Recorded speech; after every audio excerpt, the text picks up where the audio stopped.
Hello दोस्तों। स्वागत है आपका संघर्षमयी श्यामली भाग 3 में। पिछले भाग में हमने श्यामली के ससुराल में आने से लेकर ससुराल वालों से अलग घर बसाने तक के जीवन को जाना था। इस भाग में हम श्यामली के आगे के जीवन को जानेंगे। तो दोस्तों, श्यामली के ससुराल में 5वीं तक की स्कूल ही थी। तो श्यामली ने अपने बड़े बेटे को 5वीं के बाद पास के दूसरे गांव में बच्चों के साथ पढ़ने भेजा। लेकिन बेटा या तो स्कूल जाता ही नहीं था या फिर किसी से लड़ झगड़ कर वापस आता था। श्यामली को बेटे का पढ़ाई में मन ना लगने का कारण उसे बहुत परेशान करने लगा। तो श्यामली ने सोचा कि मैं इसे इसके ननिहाल भेज देती हूँ।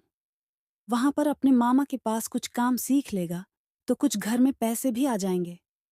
और वैसे भी मैं इतना तो पढ़ा नहीं सकती कि इसे नौकरी लगा दूं। और दोस्तों, उसे दूर तक ग्रामीण क्षेत्र में पढ़ाई का लालच कम, वह 2 पैसे आने का लालच ज्यादा होता था। फिर भी श्यामली ने कोशिश की, लेकिन बेटे को गांव के माहौल से निकालने का फैसला लिया और भाई के पास भेज दिया। इसके बाद श्यामली ने दूसरे नंबर की बेटी को स्कूल भेज दिया। दोस्तों, इन सब के बीच में मैं श्यामली के बारे में कुछ और बताना चाहूंगी।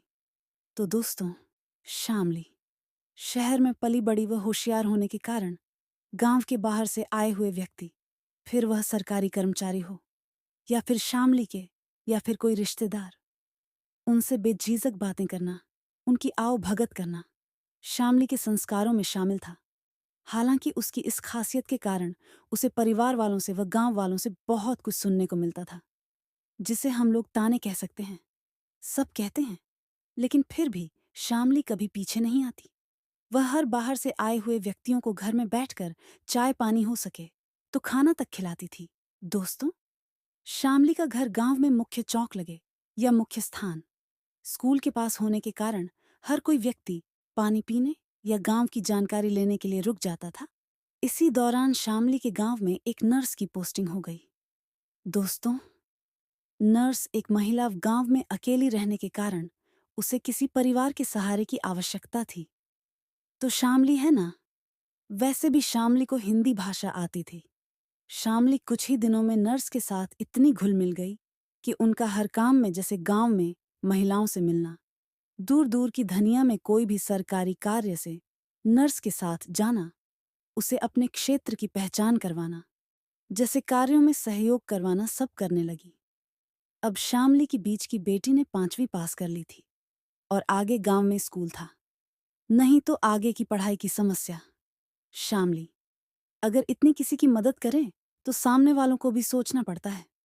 तो दोस्तों, श्यामली ने अपनी बेटी को पास के गांव के एक स्कूल में भेजा, जिसमें परीक्षा वगैरह दिलवाने में नर्स ने मदद की। और श्यामली की बेटी 8वीं पास करने वाली उस गांव की पहली बेटी बनी, जो आज 4 बच्चों की मां है। वह अपनी 8वीं पास पढ़ाई के जरिए अपने बच्चों को अच्छी शिक्षा दिलवाने का प्रयास कर रही है। दोस्तों, इसी दौरान गांव की आंगनवाड़ी में आशा सहयोगिनी की भर्ती निकली, जो उस समय नर्स के जरिए हुआ करती थी। तो मौके पर चौंका लगा। श्यामली की फील्ड कार्य क्षेत्र में रुचि तो थी ही, और संजोग से श्यामली कुछ टाइम स्कूल गई हुई थी। अलंकार लिखना जो सीख वह जिंदगी की जड़ों शहर में भूल गई थी, लेकिन इसीलिए तो शिक्षा को सर्वोपरि कहा गया है। दोस्तों, और श्यामली गांव में आशा सहयोगिनी के पद पर कार्यरत हो गई, जो कि आज तक है। इसके बाद श्यामली ने अपना जो शराब बेचने का कार्य था, जो वह बहुत मजबूरी में करती थी, वह भी छोड़ दिया। दोस्तों, श्यामली की तीसरी बेटी भी उस गांव की 12वीं पास करने वाली पहली बेटी ही है। अब आगे की कहानी भाग 4 में बताएंगे दोस्तों।